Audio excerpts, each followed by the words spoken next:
Okay, it is 12 o'clock and we're going to get started. Good afternoon, everyone. Welcome to CONjuration. This is the Fandom Funerals panel. We started this panel here at CONjuration 2 years ago.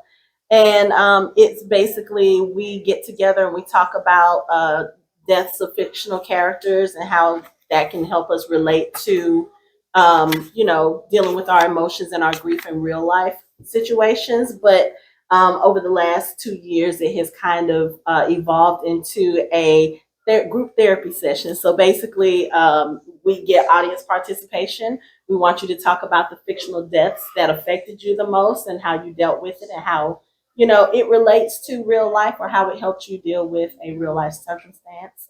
My name is Hanako M. I'm the creator and host of the Fandom Hybrid podcast.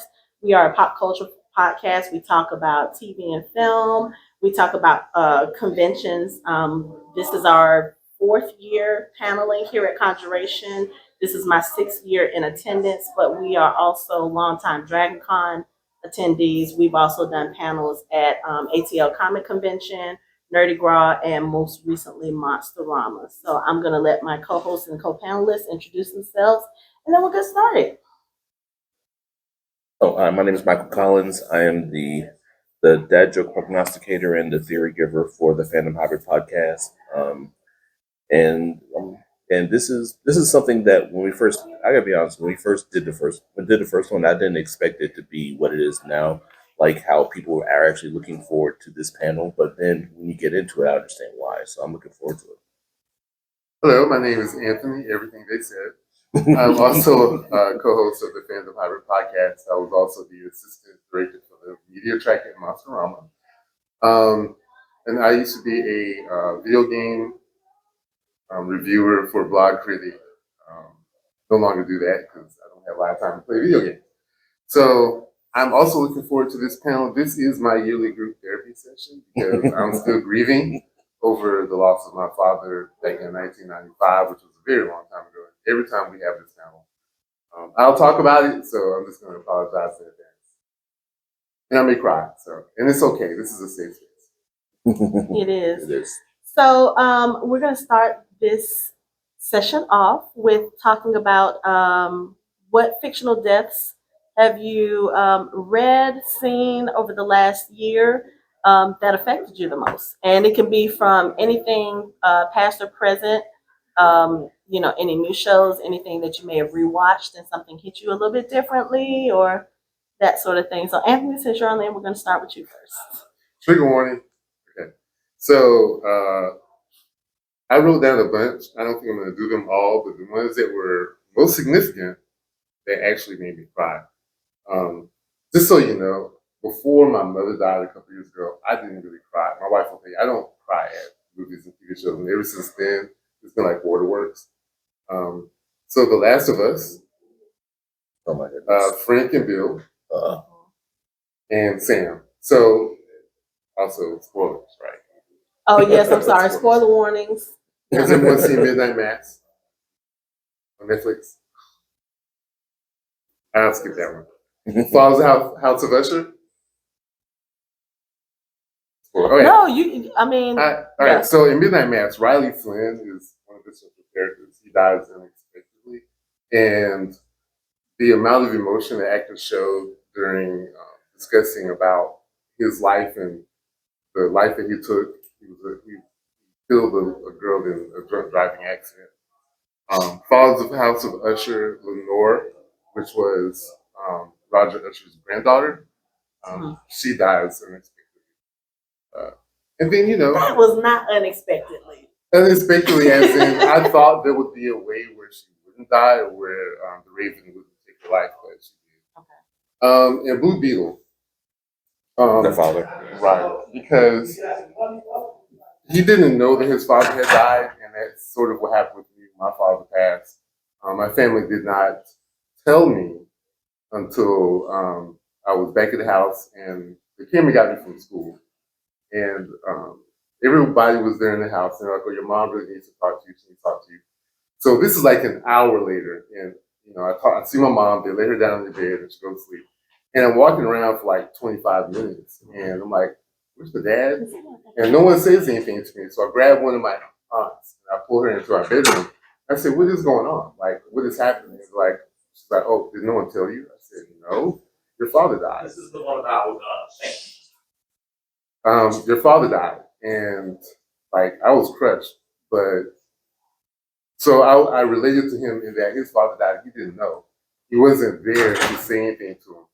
And I cried again because he got that moment to actually speak to him again, which is the moment that I've always wanted.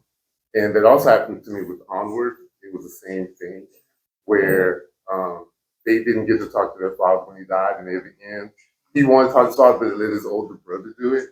And that was another moment for me because, again, I did not get that moment with my dad. Like, he had died at 8 o'clock that night, and I didn't find out until 3:30 in the morning. And I spent the whole day at school doing nothing but wasting time. And if they had told me he was in hospital, because he had been in the hospital since like 11 o'clock that morning, I could have had that moment with him. I could have talked to him or whatever. And anytime I see moments like that in movies now, I absolutely. I'm going to ramble on that. No, that's fine. Geez, you had to remind me of The Last of Us. I mean, Frank and Bill was just, but not only was it it was one of the best episodes of TV that I've seen in the last year. Like the way they constructed and built their love story through through everything that they were going through, and like showing like how true their love was and how much they really like heartfelt looked after each other. And it's just, oh, that was crushing. I still am not, and I probably will never get over Wakanda Forever. I just can't do it because, I mean, I wasn't expecting Ramona to die, and she died being heroic, saving someone else's child, and it just like crushed me. And of course, I mean, the way they brought it I mean, everything they did in there, from showing and not showing T'Challa's death to coming back and showing his son becoming ready to take the mantle and having his name, and it's just, that just killed me. And in Secret Invasion, the way they did Maria Hill, I'm still not over that. I think Maria Hill's one of the most underappreciated kind of secondary characters in the whole Marvel's MCU, and I felt like they kind of did her dirty the way they got rid of her. It's just, I think they could have done her a little bit better for all that she did. Okay. So I'm gonna piggyback off of some of y'all's choices. The Last of Us was very, very emotional for me with Bill and Frank's story, but also with Sam. Are you guys familiar with The Last of Us, the TV show? At least. Okay, so it's yeah, I think the Bill and Frank story is different in the game from the show, but the death of Sam, I think, affected me more because of the fact that you have this virus or this disease that has kind of taken over everyone, and you have this one character who supposedly is the answer to whatever can be done about this thing. She's a possible cure. Her blood is a cure, and so you have this character, this 8-year-old boy who comes in. One episode only absolutely steals your heart. It's a character who is deaf. So the fact that he survived all this time in this type of world where the slightest noise will trigger these things to come after you. You don't expect him to die in the way that he did, but there was a huge invasion, I guess you could say, infestation, and he's bit. And then Ellie, the person who has the blood that's supposed to be the cure all, she thinks that she can just put blood on his wound and heal him because she has spent so much time being told that she's the answer, she's the cure, she's the thing that can help kind of reset humanity and take care of these things. And then for him to die the way that he did because her blood didn't cure him, of course, there's a lot more. What is it Joel says? I think there's a little bit more to it than just rubbing blood on the wound. But for him to die, anytime we see children die, it's one of those things where it's like, no, you can't do that. But it's very realistic because children die, unfortunately, all the time, just about as much, if not more, than adults do for various different reasons. And just as a mother, to have to watch that and to see that, okay, this is something that may have been preventable, but it just, just didn't work out that way. That was very traumatic. In the same sense, House of the Dragon, when Rhaenyra lost her son in the way that she lost him, that was another one where it was kind of like, as a mother, even though I knew that was coming in the show because I had read the book, it was still one of those that kind of hit really, really hard. Um, Queen Ramonda, her death was very unexpected. Um, and that was already coming off of us having to deal with the death of T'Challa in that movie and them paying tribute to him and also to Chadwick Boseman. So it's like you think you're about to just deal with the one death and then you have this other totally unexpected, totally like gut punching death. It was it was traumatic, to say the least. But anybody in the audience, do you guys have any deaths of any favorite characters, or maybe not even a favorite character, just someone that was on the screen that kind of impacted you in a way that you didn't think it would? Charles? And very sorry for interrupting when I came in. So I would say this was more sort of on the page, but for whatever reason, I think I have my theory. Fred Weasley's death really gutted me in the Harry Potter books, and it still does. Like, I may honestly, next time I reread Deathly Hallows, I may just skip that particular sequence. But it's like, I think for me it was a combination of, I think, first of all, whenever it's one of my favorite characters, it's pretty gutting. I think also, my other favorite character that died, Dumbledore, I kind of saw that coming. There's a general rule, I think, in fiction of don't kill the comic relief. So you sort of expect, okay, the comic relief character is safe. When the comic relief character dies, it's like, okay, holy crap, I was completely unprepared for that. And then also, they didn't really give much closure to George, his twin. And that's another thing, is like, you don't give much closure. That's something that also kind of, I think guts you more. So that's one, with the caveat that I refuse to watch certain movies because of scenes, that would be probably the one that guts me. I think Deathly Hallows for me, it was that, not just because of Fred. Fred was one of the ones that affected me the most. Like when I read Fred's death, I threw my book against the wall and I refused to pick it up for another 30 minutes. But just that book in general, the sheer number of deaths and of characters that we knew and loved. Like, you want to kill the Carrols? Okay, whatever. You kill Dobby, and you kill, like, Mad Eye Moody dies off screen. Like, this is a man who should have died fighting in the Battle of Hogwarts, but you kill him off page, and then the only mention we get of him is an eyeball in Umbridge's office. Yeah, it was one of those things that that one was so emotional. And it's like, even to this day, if I read certain passages within that book, or even if I watch the scenes, especially if I watch the scenes, because I feel like those scenes on the film were acted so powerfully, especially with the Weasleys and Ron's reaction. I will cry every single time. I don't care. I've read it 100 times and I will still cry for that one. See, rewatching Order of the Phoenix and seeing that Sirius dies, right? And Harry's reaction to it and the anger that he has, it always hits me now. I mean, it hits me much harder because for him, that's like the last person that he has. Like, in his mind, that's like his surrogate father, and he's gone. Yeah. Harry Potter, I don't like talking about the Harry Potter deaths. Yeah, I think that was traumatic for a lot of us. Especially, I think, because for Sirius's death in the books, when I read his death, it didn't affect me much because I didn't feel as connected to his character. Because in the books, the way that she wrote him, he was always looking at Harry as like a James substitute, and not necessarily as an individual person as his godson. Like, you had those moments, but they were few and far between in the books, in my opinion. And I think one of the things that the films did very beautifully was that they focused on that relationship a little bit more, and you did get more of a bond with them. And I know that was also because Gary Oldman and Daniel Radcliffe had formed their own bond off screen. So when Sirius went through the veil and they did that montage afterwards with Harry screaming and Lupin holding him, and it was complete silence, like you didn't hear a thing, but you felt everything in that one thing. That was, yeah, that's one of the things. Like, I was in the movie theater sobbing.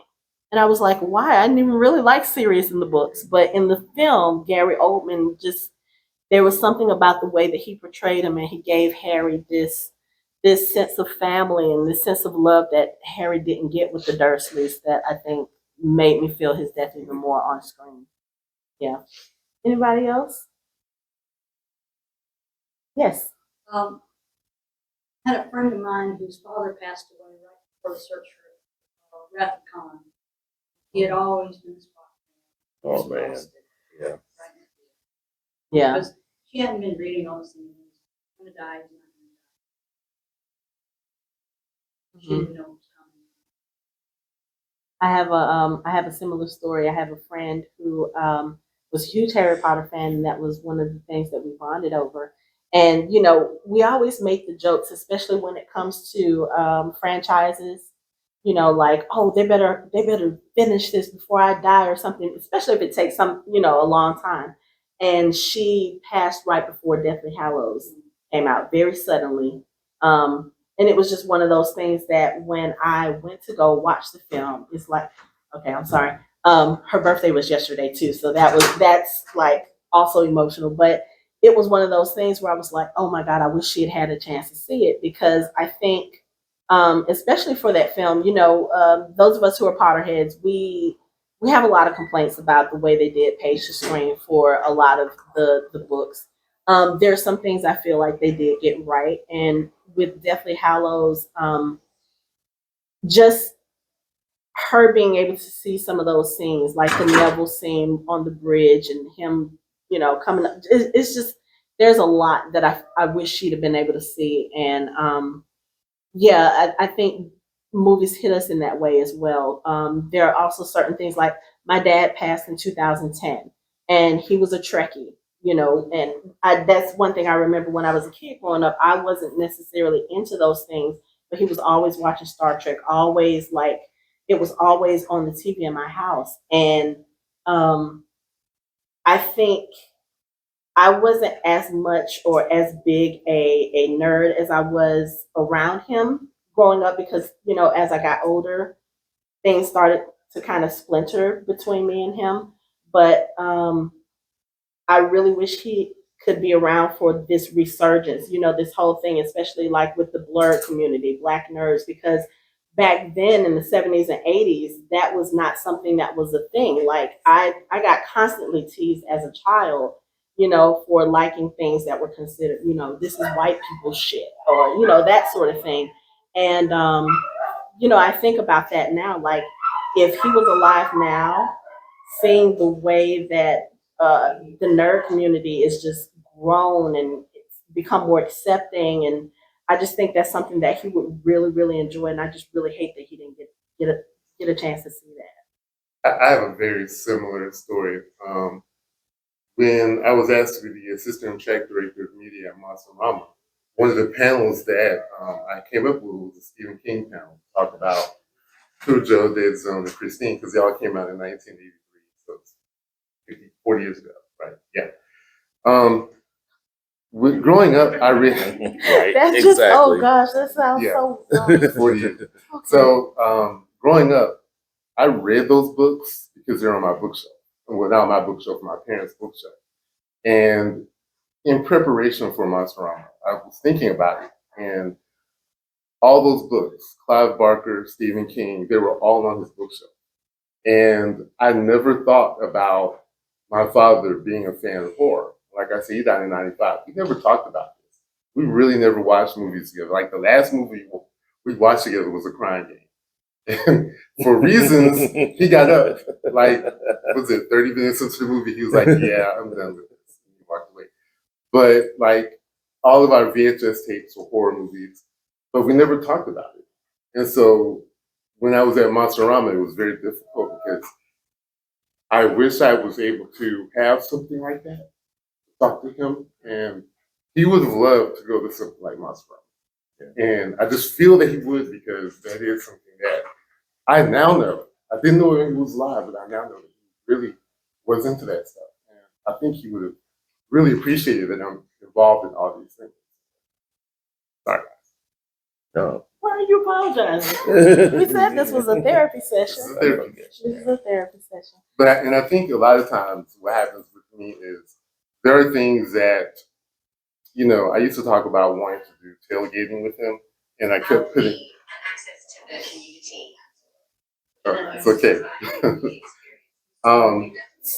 Putting it off like every Saturday, like saying, "Oh, we'll do it next Saturday. Oh, you can come up here next Saturday and we'll grill. Oh, we can come up here next Saturday and grill." Then he's dead, and you know, anytime I see characters that go through something like that, they miss. Also, the last time you talk to someone can be pretty devastating too. We recently watched The Haunted Mansion, and Ben was talking about, you know, he obviously had lost Alyssa, but they didn't really explain to us how he lost Alyssa. And then he has a moment where he's talking about what happened and the last thing that he said to her, and you wish you could have those moments back, and you can't. Once they're gone, they're gone. And sometimes it's difficult for me to sit through movies like that where characters have to deal with that. No, I was just thinking about the movie Hook when Rufio got killed, and Peter was holding him, and he said, "You know what my thought was? My thought was having you as a father." And I was just like, even though like it makes you seem like my father's still alive, but it's like we don't have the relationship that we have had in the past. So it's like it hits you, and it makes you pick up the phone and say, you know, I'm glad you're still here. And it's like something that you kind of have to hold on to, as far as like knowing that, you know, tomorrow might not, you know, someone might be gone tomorrow. You don't want to have the last word you say to somebody be in anger or in frustration. You want, you know, at least, and that's why I usually try to end the conversation with "I love you" to people, just because you never know. And it's like you don't want them to be like say, well, like yeah, whatever, and that's the last word you say to somebody. It's like you always want them to know how much you appreciate them, and it just kind of gets you it's something that I like to like just kind of hold on to and just make sure people know how I feel about them, because you know. So we're gonna shift focus a little bit and not get so sad or so dark. I'm gonna change it up. Are there any fictional character deaths that you felt were deserved, and why? Like, were there ones like okay, Every Disney villain ever. I don't know if I agree with that, because, well, I guess looking at it on the surface, you can say that, but then when you have like these later movies that come up and you start seeing some of the origin stories, or they start giving us origin stories, it kind of makes they're making them sympathetic. Yeah, like Maleficent, I was like, oh, I kind of sort of see her point, you know, but I think it just depends, because I don't know. I feel like Disney villains are a little bit more three-dimensional than we think. But if you're looking at them from like the original animated perspective, then yeah, like Snow White's evil stepmother, she definitely deserved to die. But well, technically, Thanos is a Disney villain. Okay, here's the thing about Thanos. He was right. Yeah, and that kind of makes it a little bit, because it's like it wasn't like he was doing what he did for selfish gain. He wasn't doing it to try to rule the universe. He wasn't doing it to become a god. He wasn't doing it for all of these different reasons. He was literally doing it because the universe was dying, because resources were being depleted. Now, the way that he went about it, that might be a little bit questionable, but I don't know if I would say that he deserved it. I was happy when he did, but it's just one of those things. He genocided the entire planet. but he did it for good reason. Resources were being used. You have to cut the population. It's kind of like one of those things where you have to think about it. Like, okay, yes, he snapped and killed a lot of people, or I don't know if you want to use the term killed, since they were able to be brought back. You know, he just disappeared them, or whatever you want to call it. But it's like, if he hadn't have done that, what would have happened in that 5-year span that everyone was gone? Would universes have been imploding, or would planets have died? Would stars have died? Would millions of people still have died around the universe because there was nothing left for them to? I don't think half the universe would have died in 5 years. He had the ability to create infinite resources. Like, if he could disappear half of existence, he could create infinite resources and we not have the problem of no resources. You think so? I'm pretty sure he could have. So his problem was just a lack of vision. Like, instead of fixing the A problem, lack of vision. I see what you did. Instead of fixing the problem with a small hammer, he took a sledgehammer to it. So he basically just he used way too much. He did way too much with his answer, with what he thought. The other Disney villain that I actually find sympathetic is Killmonger, Black Panther. I think his idea of what he wanted to do was really coming from a good place. Mm-hmm. Like, he wasn't murdering people just to murder them. He wanted to free his people. He wanted to unoppress us. Mm-hmm. Right. I'm not necessarily a fan of how villains, how you try to give villains a good side. I prefer my villains to be like totally villainous, like Moff Gideon. I was so glad he got what he deserved in Mandalorian, like totally engulfed in flames and Oh, I'm sorry. Oh, we did announce spoilers. Because it's hard to have a panel like this and not spoil, because like just some of the things that I mentioned at the beginning, some people have never seen those, but then there are other things that, like, Harry Potter, that's been out for years, that some people still haven't read. So, I apologize. I'm sorry about that. But yeah, it's like people who are like generally bad, and like the way he just kept talking to Bo and saying, "Give me the sword again," and go through this all over again. And it's like, I'm just so glad, even though Giancarlo Esposito is a great actor and he does a really good job with villains, like him, Gus Fring, like he does a really good job doing villains. But that was just one of the more satisfying deaths that I've seen. Go ahead, Charles. So, okay, I've only watched the first season of Game of Thrones, haven't read any of the books. That's been out long enough. Yeah. Okay, cool. So I'm, not in favor of killing anybody outside the bounds of self-defense, and I do think sometimes just desserts doesn't, tell the whole story. But honestly, I thought Drogo's death in the first season of Game of Thrones was one of the most deserved deaths I've ever seen. Okay, so you and I are about to fight now. This was my argument. So he committed rape directly and allowed a bunch of his men to rape tons of other women. He committed mass murder, enslavement, and including, allowing his men to rape the woman that ended up killing him, and I think killed a lot of her loved ones.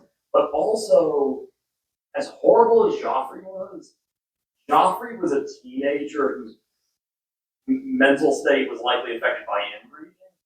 Drogo was significantly older and probably wouldn't have any diminished capacity defense. So I remember, I was watching this and I'm like, I wouldn't convict her if I was on the jury. I mean, I feel badly for his kid, but and I wouldn't have done what she did, but I don't think, but it was if any character ever deserved that, he'd be a pretty good candidate. So I do agree with you partly. The thing with Khal Drogo's character is, and this is something that I keep in mind when I'm watching, certain things like this. You have to think about the culture of the person that you're dealing with, and yes, all of that stuff that he did and that the Dothraki did was despicable, but that was their culture, and that's how they were taught to do things. Now, the one thing about Khal Drogo's character, just for him, I'm not talking about the rest of the Dothraki, but once he developed a bond with Khaleesi, you notice that his behavior started to shift away from what the rest of the Dothraki did. And that was one of the reasons why they started challenging him, because they're like, oh, this woman has made you soft. You're no longer our call because you don't do the same things that we do. So on that, I kind of sort of agree with you, but I also kind of sort of disagree with you, because I think had he been alive a little bit longer, I think he would have changed for the better and probably could have influenced his Dothraki, especially if they kept challenging him and he kept winning.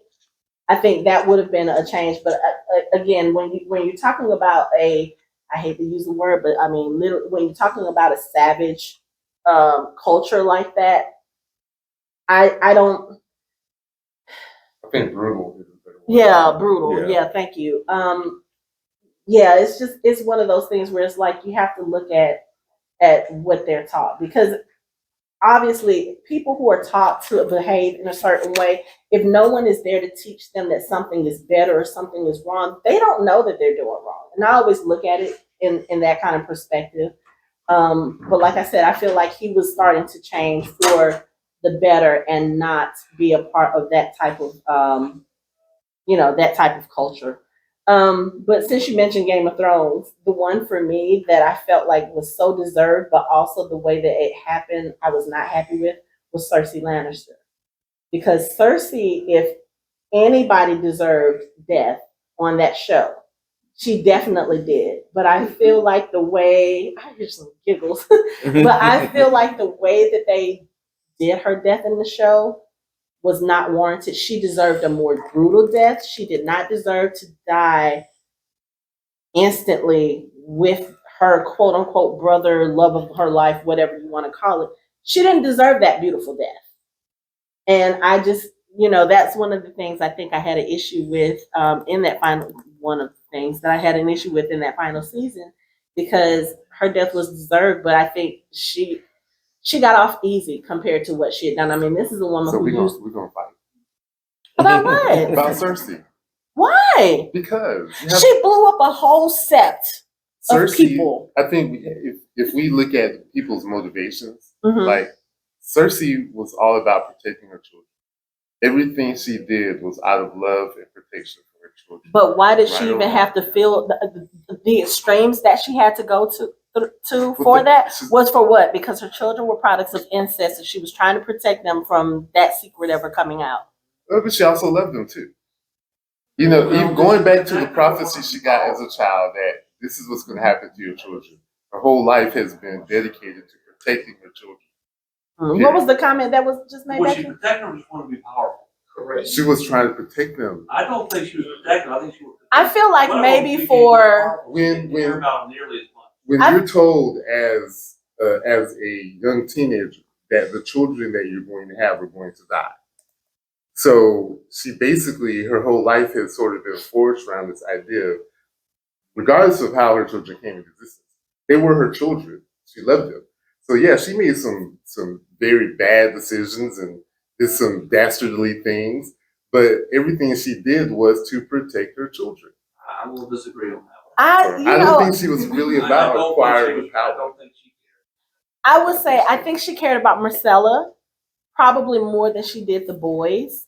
Because as she said when Marcella died, she was like, she was the only pure good thing I ever did. I think she did truly love her, because especially when she was sent away, like that, her separation from her daughter affected her a lot differently than whatever relationship she had with Tommen and Joffrey. But I think with Joffrey, I would say she was probably more fearful of him than she did love him. Like, yeah, she probably loved him because that's her child and she felt obligated. But I think when Joffrey was killed, I do feel like it was more so because of what would happen to them after that than it was, oh, my son is dead. Like, she had her grief, but deep down, she knew Joffrey was a monster, and she said as much. I think she said it to Marjorie. She was like, "Yeah, Joffrey was a monster, and he would have made your life hell." Like, And then she set Tommen up to die. Really. I think she had something to do with that. So, well, I because mean, she knew he couldn't leave, so yes, and then also because Marjorie had more influence on him than she did, so I wouldn't necessarily say she set him up to die because I don't think Cersei thought that Tommen would have the stomach to do what he did. I certainly didn't. Like it really came as a shock to me when he jumped out that window. I thought he would be mad. I thought he would probably at that point retaliate against his mother. I didn't think that he'd just be like, okay, I'm just done. close interpretation how you read. Yeah. Yeah, and also I'm not disagreeing with you that she didn't want power, but the purpose of her wanting that power was to protect the children. And that's the same thing we get in the House of Dragon with what's her name? Allison? Allison. Same thing. Like if she could be told, you can go off to High Garden or go to the Citadel, wherever that was, and you could raise her kids and be happy, and no one will bother you. If you could assure her that, she would have been fine. But she wasn't assured that because her dad's telling her, they're gonna come for your kids, whatever. So But Let's circle back. She don't deserve to die in a bad way, Allison. But I'm sorry, Cersei does. All the decisions she has made, she does not deserve to die with her soulmate. I'm not So that's arguing. one issue. I'm not I would have arguing. been okay if the stones fell on her. Oh my gosh, I'm dying. But she got to die with her soulmate. And she loved. She Okay. deserved a worse death than we needed to have for like 30 minutes on screen. yeah. Um, But she all even the decision she made after the kids were Yeah. gone. That's what I was gonna say. I mean, she could have been dragging Right. barbecue, and I would have been Right. fine with that But quick at death. that point, too. I know, but she deserved for all those people that she killed, all the decisions she made, even when she had 3 kids, even the decisions she made after the 3 kids. But about her kids after they were dead, so she deserved a painful death. Yeah, Disagree to disagree. Because I was gonna say, because my thing is, if you're told, I don't think she deserved. That's what I'm saying. I'm okay with her dying. I just don't think I wouldn't use the word deserve for her. Okay. She deserved to die. We determined how painful the death should be. We know she needs to die. You're saying it's okay to die with a loved one. Yeah. We're saying it needs to be horrible. and alone, alone. yeah, She needs to be alone. yeah, Because she got her peace at the end. Oh, we're together. yeah, yeah. I had an issue with that. Everybody else had to die alone. Well, not Marjorie. She died with a set full of people. But but again, I feel like that's one of the reasons why, and that was just the tip of the iceberg. I mean, like if you think about it, when she blew up the Sept, her cousin was in that. He was part of that as well. Even though, yeah, he had turned up his life over to the Seven, but still, it's like you killed family and other people. Like I just. I can't say that she didn't deserve it. And then going back to your point, as far as the prophecy, if you're told that your children, your 3 children, blonde of head, are going to die, if you already know going in these children are going to die, I guess I feel like, and of course, I could change the way I feel, but if I'm already told that I'm going to face this tragedy, not lose not 1, not 2, 3 of my children. You know what? Whatever form of birth control y'all have in the Red Keep, that's what I'm doing, because who wants to go through that tragedy? And I understand, yes, at least you have your children for a little while and there's joy, but why would you set yourself up for that pain? And then also, why would you want to put your children through that? Like looking at them in life, especially once she has them and she sees these 3 blonde-headed children. I mean, honestly, she should have stopped at the first. Once she saw that Joffrey was blonde-headed because she knew that was Jaime's child, she should have been like, yeah, no, let's not do this. Because maybe if it had only been Joffrey, But see, maybe. when you say things like deserve, that sounds like, that's why we're sort of moving towards being against capital punishment. Like, I don't think we should kill people because we think they deserve it. People should die because they deserve it.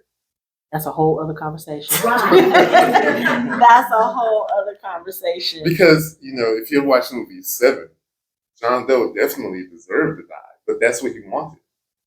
That was what he wanted to happen at the end. Yeah. Like, he brutally killed and tortured all these people just to prove a point. But did he deserve to die? I don't know if I would call it deserve.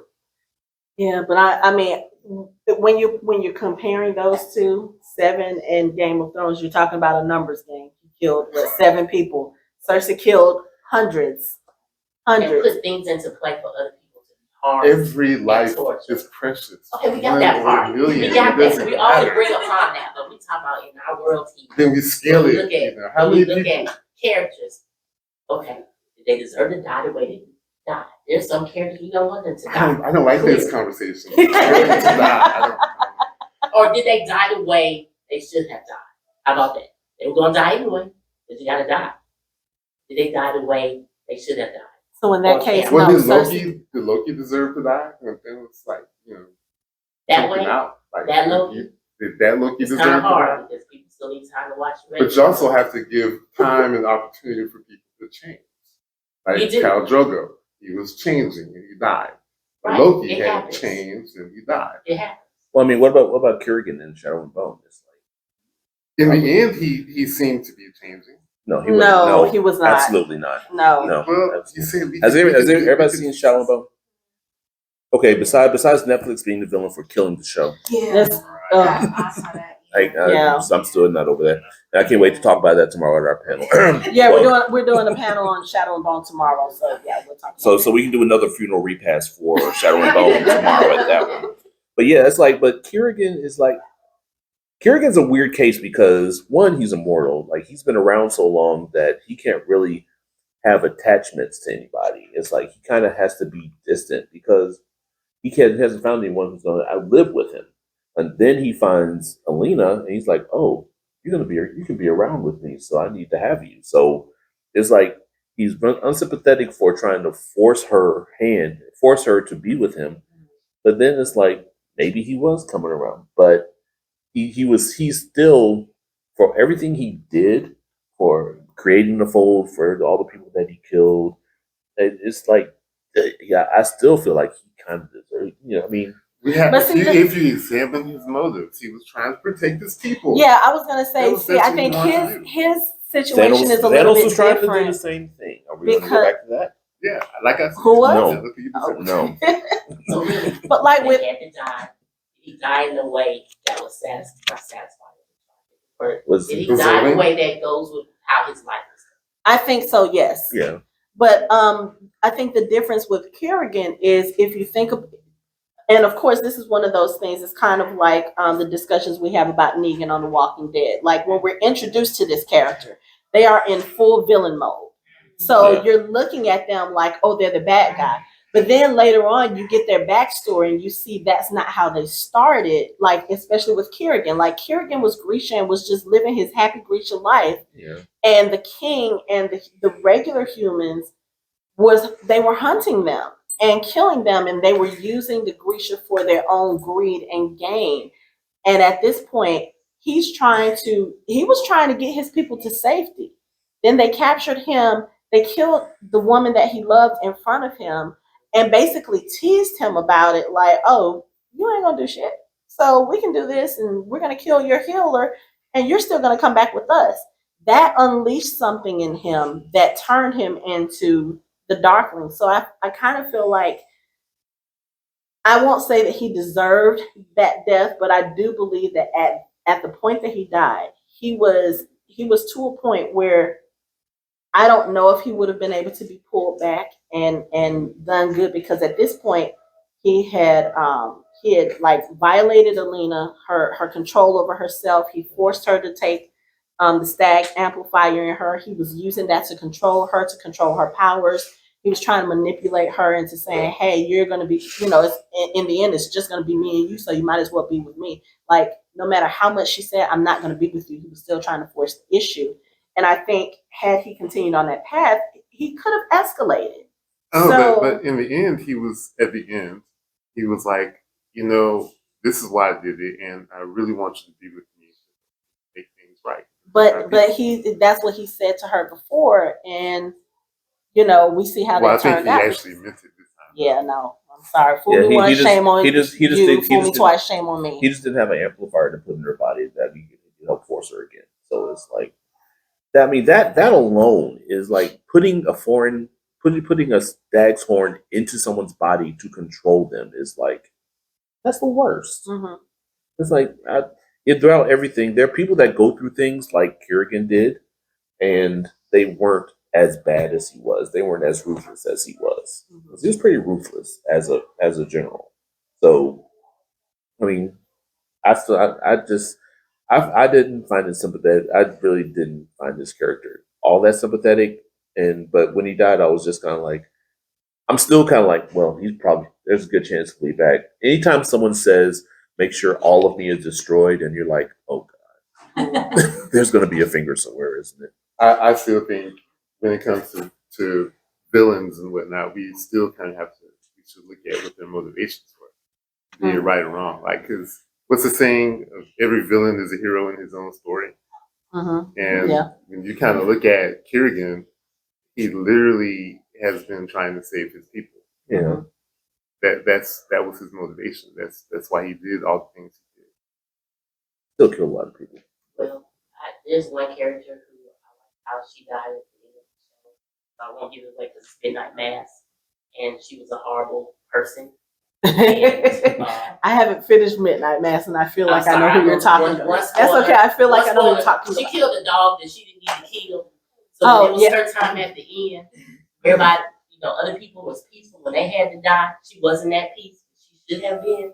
But so she went out in a great way. Okay, good. Thank you. Because I've only gotten to episode 3, and I do not like Right. literally from the first time you see her character on screen, you're like, I hate Right. this. She had no heart for anybody else, not even for the dog. So at the end, she didn't die in peace. Okay. Which is never in peace in life. So she went the right way. Can anyone think of any other characters that might have been deserving of their death? Like, just completely irredeemable? Yes. True. That is true. Hans Gruber. You mentioned the show earlier, and I do want to talk about that because there's so many layers to what happens, and that's The Fall of the House of Usher, the one that just released on Netflix.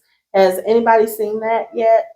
I've seen some of it. Okay, so since nobody's seen it, I guess maybe I shouldn't talk about it because everybody's gonna be like, huh? Yeah. How many plan on seeing it?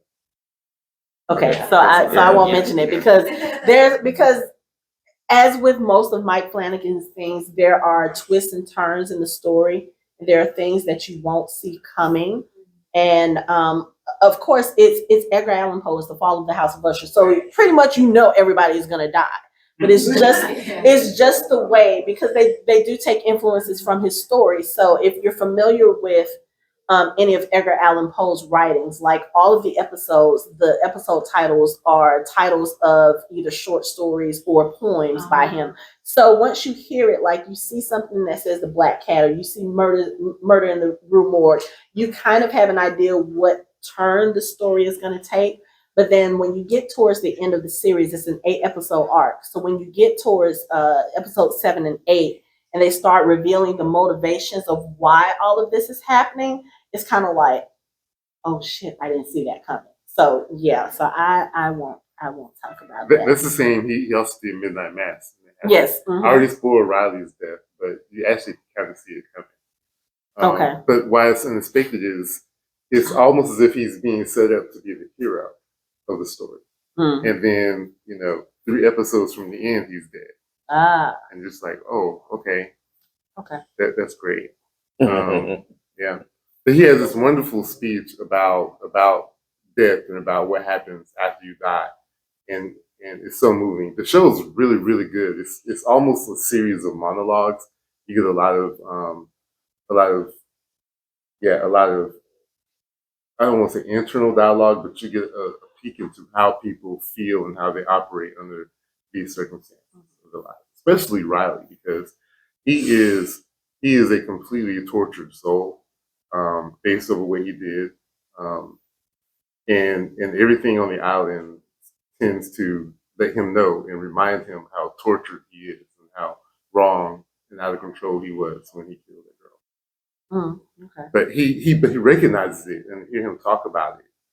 He has like 3 or 4 monologues, and you're like, wow, you're just really, really, really, really hurt deep inside.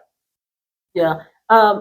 Mike Flanagan's shows, they deal a lot with grief and trauma in really good ways. Like when you hear some of the dialogue, just I mean, if you think about The Haunting of Hill House, The Haunting of Bly Manor, and those other shows, it's like he kind of makes you look at death in a different way because it's a lot of people when they're facing their death. I feel like, especially, I'll just go in media.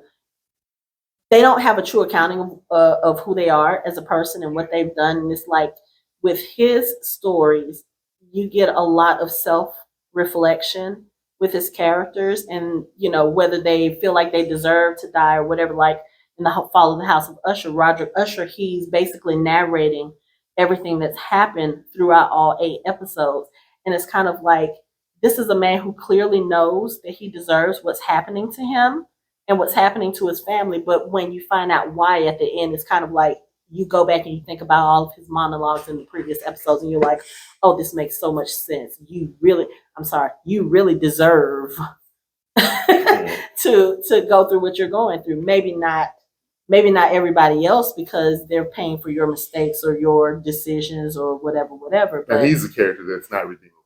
Yeah. Because he's not trying to protect his family or whatever. It was all selfish. It very much so. Yeah. It was all selfish. So, any other fictional deaths anybody wants to talk about?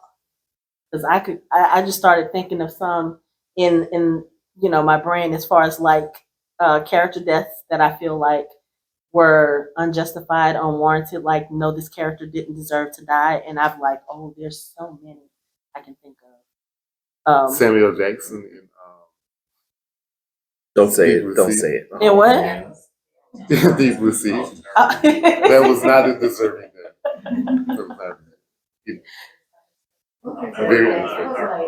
Which one? Oh, yeah. Because didn't he get snapped in half by the shark? He was monologuing at the edge of the ocean. Oh, on the edge. Yes. Yeah, he was talking about how he was going to save them. Yeah, and get them out of So there. what we need to do is pull it together. You're right. Yeah. His off-screen death in Jurassic Park. Yeah. I mean, he did not deserve to. Weird. Well, I mean, yeah, he didn't deserve to die in Revenge of the Sith either. But although it is, but I think for me, one of the deaths that I thought that it made sense thematically for it to happen, but I wish they'd done the sort of final breath a little bit differently, was when Stranger. Is it okay if I spoil the last? Yeah, we gave a spoiler warning at the beginning of the panel. You're good. Okay, so I thought that it made sense having Papa sort of have a bit of a redemption arc, sacrifice himself to save 11 and then die. I was honestly hoping, and maybe this is just sort of my own, mindset and like what makes me feel better, but I was hoping they would do his sort of last breath a little bit more like Luke and Vader, where 11, even though she still had a ton of resentment, I wish she had sort of more actively forgiven him, not because she was obligated to do it, because she wasn't, but like I think it would have been. I think it's more emotionally healthy to end things with people on sort of a more positive note, with kind of forgiveness, and then sort of work out the resentment later on, after they're, because that's kind of going to be your last chance until you meet each other on the other side. So I'm going to disagree with you on that one. Most people do. Because, so you use the words redemption arc. And one thing about redemption arcs, in my opinion, I don't consider it a redemption or a redemption arc if you're only doing whatever needs to be done at the end of your life, like when you have no other choice, or because you're doing it for selfish reasons. And Papa even up till they got attacked, he was still trying to use 11 for selfish reasons, even though he was presenting it as, I'm trying to help you get your powers back. I'm trying to help you learn how to control it. He still had selfish reasons for keeping her the way that he did. Even when she tried to leave, he was trying to keep her there. So I don't look at his as a redemption arc. But if you want to look at a redemption arc, I'm going to go, okay, let's go with Theon Greyjoy in Game of Thrones. That is a fully fleshed out redemption arc. And by the end of the series, when you get to the point where Theon has come full circle, he's serving House Stark. He's fighting for House Stark. He's fighting for Winterfell. He volunteers to go to the woods to protect Bran, knowing full well that he might die, but he still does it anyway. And part of it, yes, is still guilt. He's trying to redeem himself for despicable stuff he had done years and years before. But by the end of his life, I feel like Theon was fully regretful of all of the things that he had done, and he wanted to do what was right, not just to redeem himself, but also because he loved these people and he realized that he did not have to fall into this. He didn't have to be the bad guy. He didn't have to try to be the person that he had started to become, trying to please someone who would never be, respectful of him or pleased with him or love him, meaning his father. So that character death, like when Theon died, and Theon was one of those characters, I hated him when he betrayed the Starks and when he went to Winterfell and all this stuff. I did what the show wanted us to do. I thought that he killed Bran and Rickon. And for a while, I was kind of like, yeah, he deserves whatever bad thing comes at him. Then Ramsay Bolton appeared and did the things that he did to Theon. And I was like, I don't feel like that was... Okay, we're going to fight again. Because I kind of agree with him. And I wonder, you're not really a big Star Wars fan, right? Not so, as, yeah. So for us Star Wars fans, that moment when Luke redeems, or Darth Vader redeems himself in the end, that's at the end of a terrible life. So his redemption arc basically is just that last little bit of killing the Emperor and making amends with Luke. Exactly. So for me, yeah, Papa may have had his shortcomings, but I think in the end, I really genuinely feel like he really was trying to help 11. Like we can call it selfish for his selfish reasons, but he really was trying to help her. Like that, in the end, that's what he wanted to do. He was trying to save her. But see, I guess my other issue with Papa is the fact that he was doing all of this bad stuff to children. So I feel like Anakin slaughtered children. A lot of them. A lot of them. And continued to and would slaughter them, all the way up until he was redeemed. And how do you feel about statements, Stranger Things about Billy? Feel like he redeemed himself at the end? Yes. I do. Yes, he did. Okay, so I would say this, yes, but also Billy had no bodies on him. He didn't have a body count, so that I feel like that's a little. All those things that went into the scene. But that wasn't in that situation. He helped, aid, and assisted, and gathered. But he was under the control of something, right? That he didn't do that of his free will. It's not like, okay, if I went and did all of these things, that would be me held accountable. But if you've got a supernatural power controlling you, then I don't look at that as his body count. Well, it was easy. He was already corrupted and just preyed on that corruption. Yeah. So I don't think he was that corrupt. Yes, and that's he was a bully, and he was a teenager. Yeah, so he was just a bully, and he was angry. He didn't. His escalation into serial killer is only at the base. He hasn't gotten them to that level yet. I felt like Right. he took advantage that he was already just a very angry, lost young man. No direction. Yes, absolutely. Yeah, I don't think you can. An adult who was like, I was a terrible young person. Yeah. a productive member of society. So Now, undeserving death, I think Eddie should not have been killed. Like, I really think that was. I don't think Eddie is dead. I'm just gonna say that. That was the most hard rock death. It was, but I don't think he's dead. They made it a glorious death or whatever, a sacrificial death, but I don't think for me, narratively, I think you might be right. I didn't think about he might be alive. I don't. But think I think he's that dead. was not a deserving death. What is it we always say on the podcast? If you don't see a body, you're not dead. if you don't see a body, he's not dead. Exactly. We didn't get a body. We didn't get a funeral. Nothing. So yeah, no. If anything can happen to me, You're right. So I No. think honestly, one issue on Stranger Things is they've resurrected so many people that it is hard, I think, to convince the audience that deaths are actually going to stick. That was sort of the Kingsman films had a similar problem, I think, where it was kind of like you have enough people come back who seemingly there's no way they should be able to come back. It does make it hard to convince the audience to think this person's really dead. yeah, and I'm like, you. like on Supernatural, dead is not dead. I don't think we don't have 2 hours to get there. Yeah. I was gonna say that was one of those shows where you're like, Are they? Are you But gonna see, come back? it's different with that because I mean, literally, the show's title is Supernatural. yeah. So when it comes to dealing with supernatural entities, beings, whatever, Yeah. I always think, okay, there's a way that they can come back because I mean that's kind of the nature of things. But when you have like okay, I'm gonna go into The Walking Dead, or Fear the Walking Dead. When you have a character like Troy who comes back, who was hit in the head not once but twice with a hammer and then left under a dam while it exploded, and then all of a sudden now he shows up alive and well and he's got a different color eye and no scar, no real visible scar.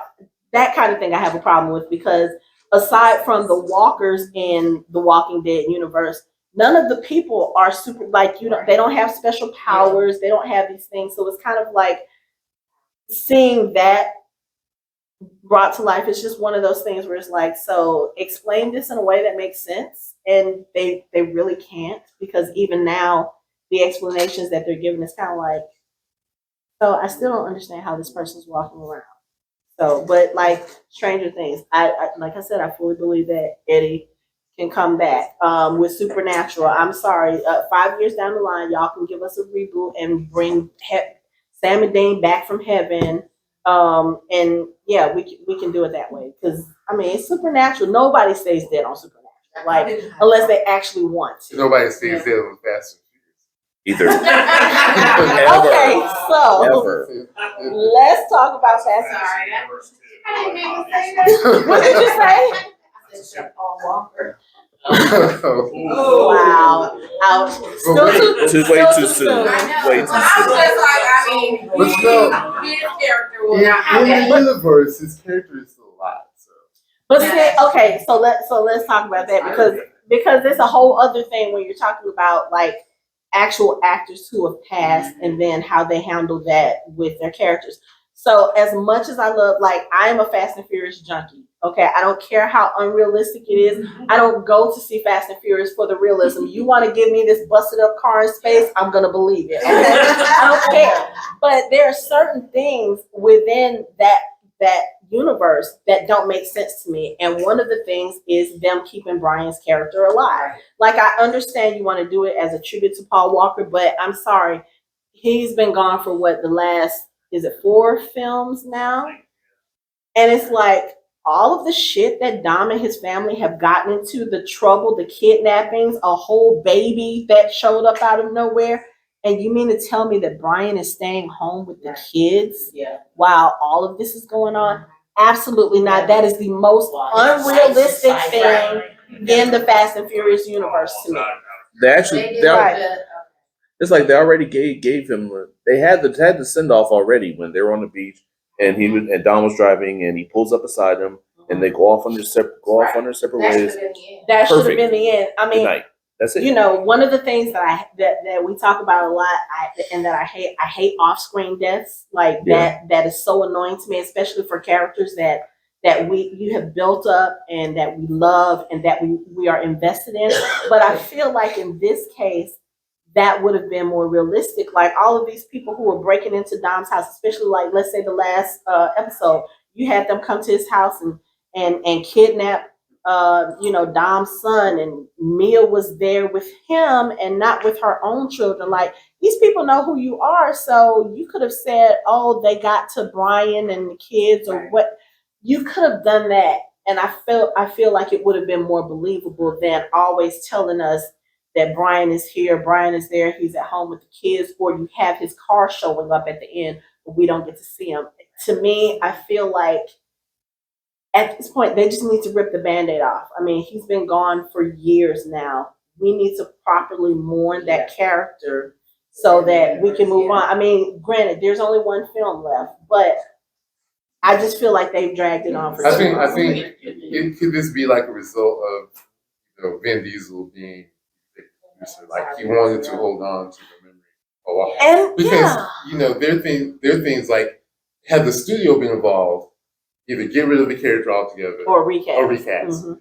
And that was the issue I had with T'Challa. Like Black Panther is my favorite superhero. So when when he died, when Chadwick Boseman died, I was team recast. Find somebody to recast it because yes, Chadwick Boseman was great. The role was great. It was transformational. It was amazing. I loved it. I'm in love with him. But T'Challa and Black Panther are not Chadwick Boseman. T'Challa and Black Panther were around before he was born, and it should be around afterwards. Chris Reeve died. We had new Supermen. They're all different actors, and the fans move on with it. And I really, really, really, really, really believe they should just recast it. There are enough actors out there who could have done the role, and they would have done a fantastic job. Yeah. And no one would have been like, "Oh, he's not Chadwick Boseman," blah blah. And even if they did, people like me would have questioned and said, "Chadwick Boseman did it better." Yeah. He may have done it better, but he's not here anymore. Yeah. So we got to move on. Well, I mean, if we're being technical, they did recast T'Challa. No, Yeah. I was gonna say, that was the way around. it was, and it made me feel that much better. But you know what? What? With all of these delays and when the movies are coming out, by the time the new Black Panther movie comes out, he'll be old enough to actually play it. So, Exactly. Yeah, but you know, when because I'm all for recasting. There was another movie I was going to say about recasting. Okay. But see, I was when Chadwick first died, I was on the no recast team because I think at that time it was too raw, and not only that, his passing was so sudden that for us, like, because nobody knew he was sick. Like, I mean, you could look at him and tell something was wrong, but he never said anything. So these are all the fans that onboarded with Chadwick Boseman and Black Panther. Yeah. You know, and that was their Black Panther. So when he died, that was me. Died. Mm-hmm.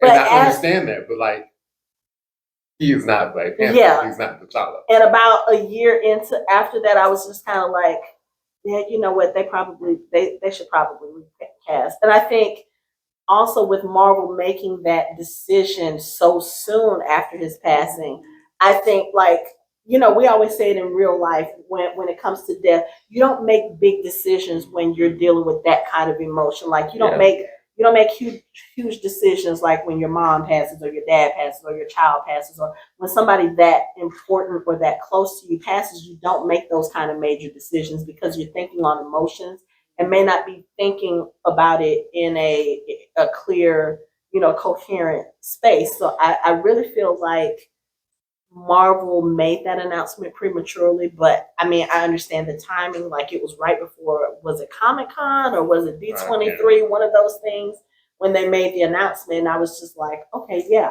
I'm behind this. Yeah, because we were all like, yeah, they're loyal to Chad. And then after a while, it's kind of like, yeah, but they should be loyal to the character. And I think, I started to accept it after a while. Like, yeah, I can always think about Chad as my Black Panther because, like you said, I wasn't a Black Panther comic reader, so my introduction to that character was with him in Avengers. But Yeah, I think it's one of those tricky slopes because with a character like Black Panther, you really should recast because this is a character that is like superhero. He has several different iterations. I mean, Shuri does become the Black Panther, and so I see it. The thing with Paul Walker and Fast and Furious, like that's an original character. That is a character that he created and that has a narrative based on him. So I think at this point they kind of need to let that character go. They need to put him to rest. I remember what I was going to say. I don't know how many people in here, we'll come to you. How many people in here played Destiny? I might be the only one. Okay, Destiny has a huge fan base, video game. Destiny fans are rabid. Commander Zavala, one of the NPCs, very important character, Lance Reddick voiced him from the beginning. Ah, yeah. And not only that, but Lance Reddick played Destiny, and he would play with the community. Mm-hmm. He was a Destiny fan. He would do TikToks in the Zavala voice, talking shit to people or whatever. And so when he died, the community was crushed. And the studio didn't, I mean, I know they had stuff in the works, but they were like, we don't have any plans right now. We have some stuff, we can use with his voice. Well, they did recast with Keith David. Yes. Mm-hmm. And Keith David is going to be excellent. And the community didn't say, no, don't do it. The community's like, yes, thank you. Mm-hmm. Because if anyone is going to bring that same kind of gravitas to him, and you keep the character. And so that made me think of recasting characters.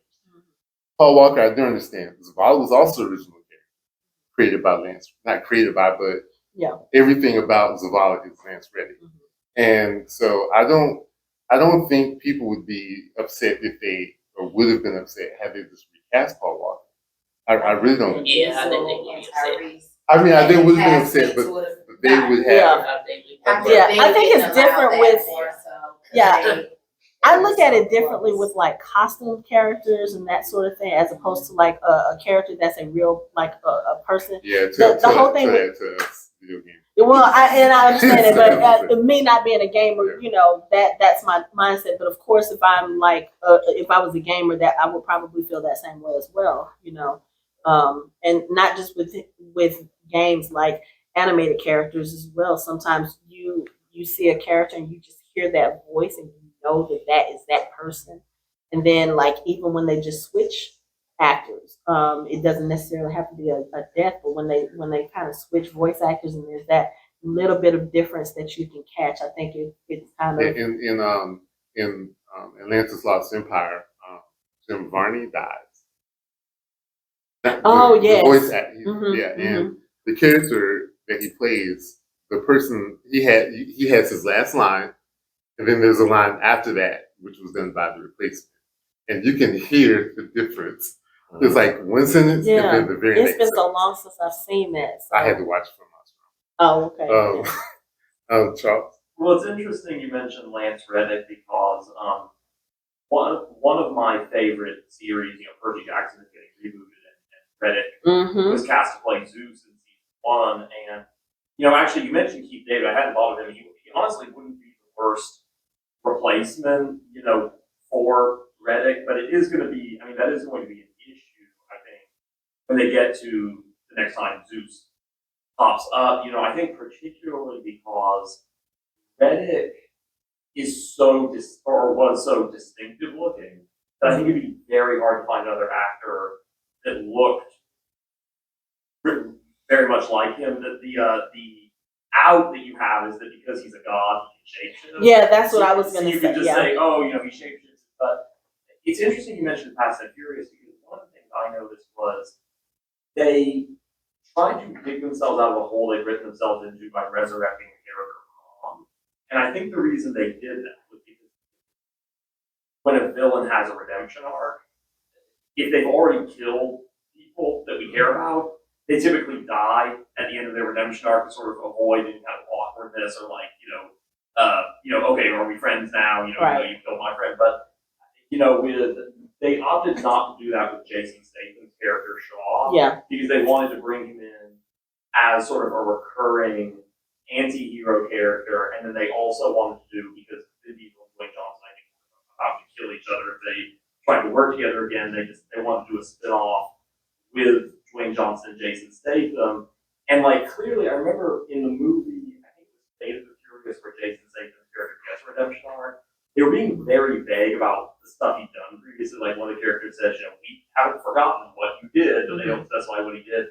And so I think they were finally just like, okay, we're going to bring Han back so it doesn't really count what he did, but that is kind of a hole that you can kind of dig yourselves into.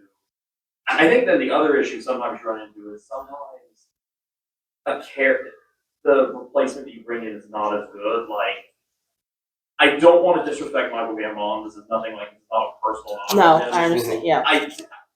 Richard Harris, his portrayal of Dumbledore fit like a glove. Michael Gambon, partly for reasons that may have been within his control, partly for reasons that were out of his control. Michael Gambon, they were trying to ram a square peg into a circle. And then, so I think that you do have to be, and another example I can think of is Robin Williams as the genie has always been a very hard role to replace. Right. I think they tried to have Will Smith sort of make it his own rather than trying to duplicate Williams' performance. And I think that worked out fine, but like, there's just certain portrayals that are just very hard to replicate or match. No, I still haven't watched it. It's just like there's no shot that Robin Williams has done. That would be fun. That would be hilarious. Yeah, but it's like I still can't even watch Hook. Like I just can't do it because it was so instrumental. I love that movie and him, and I can't even look at other Peter Pan movies because there's no one else. And it's like it's with the genie, the way he did it with all the voice imitations that he did and the way that he just did off the cuff, because most of his voice interpolations were like ad libs. Yeah. Like they didn't even write most of the stuff that he did in the movie. So it's like, how can you replace that? You have to find someone who has the mental acumen to do that and be able to like ad lib off the top of the head and do that and have the animators like oh god, gotta do that again, right? Like guy's doing James Brown. Hold on, wait a minute. Okay, but it's like it's hard to find that, and it's even harder to write that. You can't write that because that's just him being Robin Williams and ad libbing. Going back to the redemption arc, you mentioned Han, and I thought of Kylo Ren, and that's the very reason why they killed Kylo Ren at the end, is that there's no redemption for him available. Like, you killed a beloved character with your father, you killed him. You're not going to go back and be around the rebels, and they look at you and be like, "Oh, that was fine. Now he's on our side." No, it's not going to work, right? It's not going to work. Yeah. Going back to what y'all were saying about Aladdin and the Genie. So I think I did watch the live action, and I think I was able to separate them in my mind because, again, one is animated, one is not. And I mean, if you think about all of the live action remakes, it's a little bit easier. I think it was just more emotional because Robin Williams had passed, and he was such a beloved staple for those of us who were either children when we watched it, or I was already a grown up with children when Aladdin came out. Yeah. So I think I was attached to it in that way. But going back to what you were saying about Dumbledore's character, I think with Gambon's character, one, I think it was the fact that he tried too hard to make that role his own in the worst possible way. Like, everyone that I know who's a Harry Potter fan, we always hate that, Harry, did you put your name in the Goblet of Fire? Because that's not how it was in the book. But I will say this, in the later films, I do feel like he became more of Dumbledore than, I would say, Richard Harris, not necessarily because he was better. He had more time to dedicate to the story. Like, we only got Richard Harris for two movies, and we got Gambon for 5. So he had more of a time to make it his own in a good way. And I feel like towards the end, he really captured the essence of who Dumbledore was very closely to what Richard Harris could have brought to the character. So I think the right casting also makes sense. Even though he didn't start out that way for us, I think eventually he did what he was supposed to do with that character. And See, the people who are doing Ahsoka are going to have this issue. Oh yeah, with Balin. Yeah, Ray Stevenson died. Yeah. I can't think of any actor that could replace. Only it's like what he did. only person I could think of is like Leaf Schreiber, but it's like, I mean, he did such a good job, and it's like it was a character that is like, especially on an introductory character, like a character that most people didn't even know existed, and you're like, you instantly want to know more, and then the guy's gone, and it's just like, wow. Especially when he was getting ready to get to the sword, like the origin of the Jedi, like he was there, and it's like he had gravity. Like Yeah. he really was. was. Everything in the show was sort of swirling around him, mm, and he's never been considered like the greatest of actors, but it seemed like this role was meant for him. Yeah. You know, and I can't imagine, like, Lee Schreiber's an okay actor. I can't imagine him coming anywhere near what Ray Stevenson did. But no one's gonna come close. I mean, it's just like, I mean, I don't even know what they're gonna do. I have no idea how they're gonna do it. You kind of have to. Yeah. It's What Monica said about death off screen is really frustrating. No, it's like because he's already on the arm pointing towards it, but it's like, oh, he slipped. He slipped off the pointer finger, the index finger, and fell to his death. Oh, darn. yeah, and I haven't heard any news about what people were to do, but where the story was tracking, they almost have to ask. Think about that because you're talking about recasting. Right now, everyone has a great prior knowledge of what to do. And I think that's the trouble with Fast and Furious. They didn't know what to do. But now you have the experience that people are okay with recasting, or people tend to be okay with maybe trying to switch actors, ace imaging, and then kill them on screen and let them go. Back then, there was no way to go. So with Paul, they didn't know what to do, and now it's too late. Because it would make no sense now to kill him. well, they didn't technically they didn't kill his character. His Yeah. character retired. And I think part of the problem with Fast and Furious, as far as like, because we know that they got his brothers to come in and do some of the stuff to finish that film out. I think part of the problem with either bringing somebody back and then killing him on screen is for the Fast and Furious, that would be too similar to the way he actually died in real life. And I think that would be distasteful, at least for me as a fan. That would be distasteful for you to kill Brian in a car crash or something, Right. which, even though it fits the story, it's too close to what happened to him in real life. That's why I said I would rather him, if y'all talk about him being off screen all the time, y'all could have had those people who were coming to try to kill Dom or whatever, y'all could have had them do that to Brian. Yeah. And it would have fit the story. He and could have died defending the kids. Yes. Saving the kids. So that's what I'm saying. Vin Diesel didn't have any backing of what to do. So he went with his heart with that. Mhm. But now, like, even Disney knows better now, like, oh, could have just recast Black Panther. But now with all these things happening, people are passing away way too soon. Mhm. Now movie studios, directors, and producers, they got an idea of what moving forward what to do. Right. But now with Fast and Furious, we're in that little space where it's weird if you bring him back up and kill him off screen. Right. But there, my guy, he was making pancakes at home. And now you're saying he blew up in a. Okay, he's Yeah. sick now. Weird. Yeah, but like you said, he could So have now it's died too late. protecting the kids. Yeah. With the whole Disney thing with Black Panther, they still have a way to go back and correct it because of this whole multiverse stuff. Like they can easily cast a new T'Challa and do it. I mean, think about it. Season 2 of What If is coming up in December. We know that Chad, he recorded his last voice tracks for season 1. So even in the trailer for season 2 that was just released a few days ago, the new Black Panther, I didn't even get a chance to go look up who it is. I think that was just the chocolate. That was his dad. But I think that's from something from the past.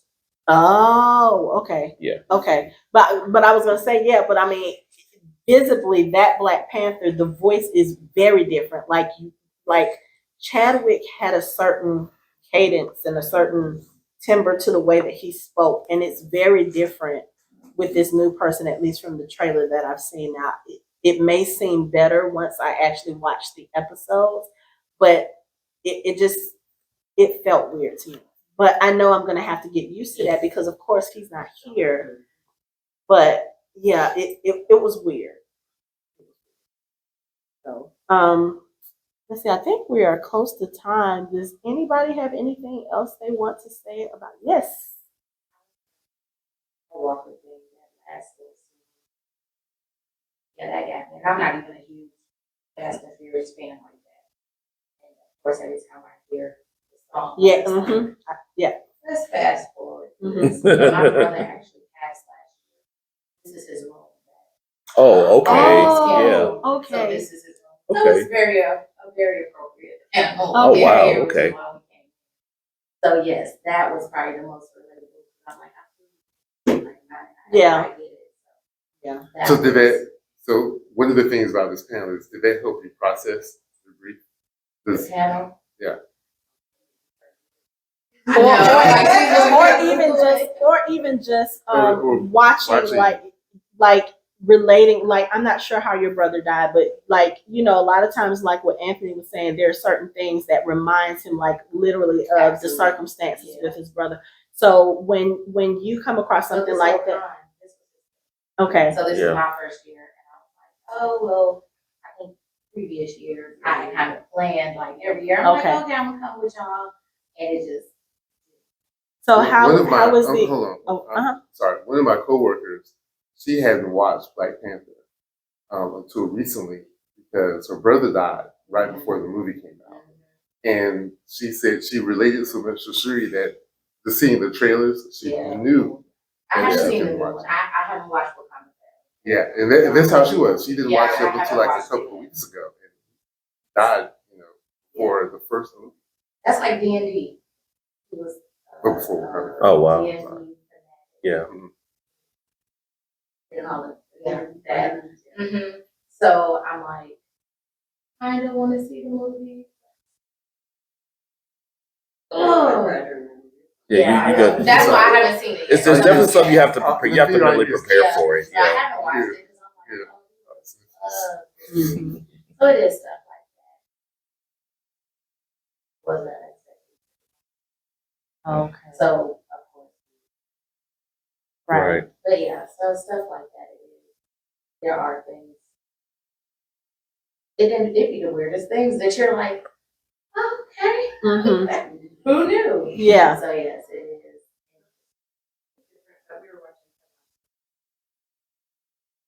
And they mentioned mince pie. Mother's favorite is mince pie, and we couldn't have a holiday without mince pie. So when they mentioned it, I just like shut down.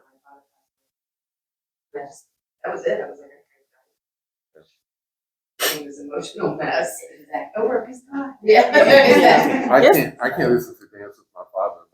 Oh yeah, no. My cousin got married, and that was a song that was playing.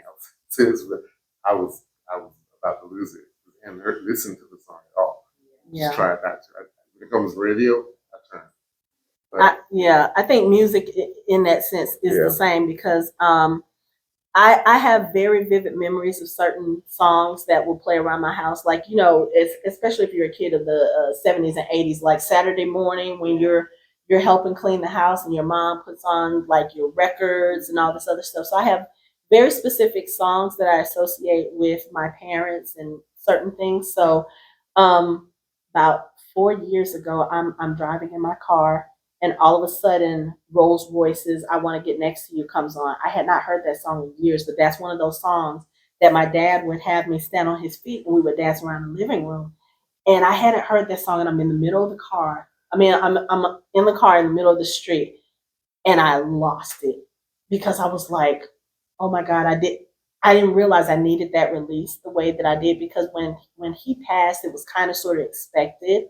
So I'm one of those people, I process death a little bit differently than most people do. Like if I know that it's coming, I'm better prepared to deal with it. But then like a few years later, something will trigger me, just kind of like that song did. So yeah. Michelle watches The Last of Us.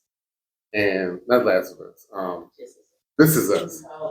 And, And I have every one. week, You know, every I do- episode, it was like, oh my gosh. Every week, yeah. But like, I'll be playing my video game while she's watching it. While playing this and she's watching it. And I kind of knew what was going on, but towards the end, that's very similar to how my mother died. And she knew, and she would like not watch it while I was around. Let me know because I would kind of peek and see her laying in bed, and I knew that I would not be able to have that because I was there with my mom in the bed, listening to her breathe and listening to her pass. That's something that you don't shake, don't lose. And anytime I see anything like that, I know I'm going to lose it. So I just want to share that was very difficult watching her watch those last few episodes, knowing what was happening to that character. Yeah, the amount of crying in that show, that's one reason why I have not watched that show yet, because I would just literally watch my Facebook feed talking about it, and I was like, no, I can't, because I am, I know, but I am one of those people, like, I cry at the drop of a dime on anything that's similarly emotional, like, so few years back when Scandal was on air, Grey's Anatomy came on first and then Scandal. I never watched Grey's Anatomy, but every time I would turn to watch Scandal, it's like the last 5 or 10 minutes of Grey's Anatomy. I cried more watching those 10 minutes, and I was like, I don't even know these fucking characters. Why am I crying? So yeah, so This Is Us, that's one of those shows I was like, I'm going to wait to watch that because I don't think I can.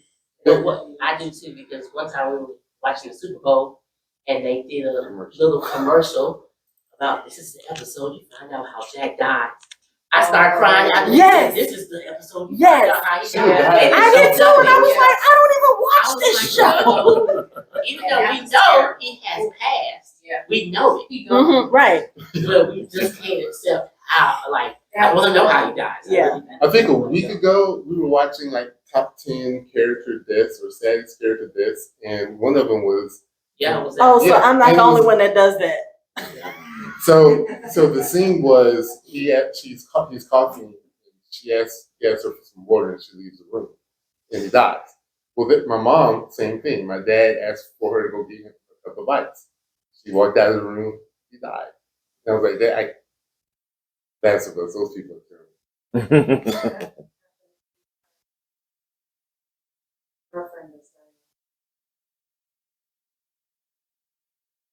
Yeah. Oh wow. Wow. Okay. I don't have anything. All right. Okay. That was a great discussion, everyone. Thank you so much for coming. If you want this panel back, like like I said, we first did this panel a few years back, and we started getting asked to bring it back just so people could, discuss these character deaths and have a way to kind of like process and vent or, however. So we're looking forward to doing it again next year. Thank you guys for coming. Thank you.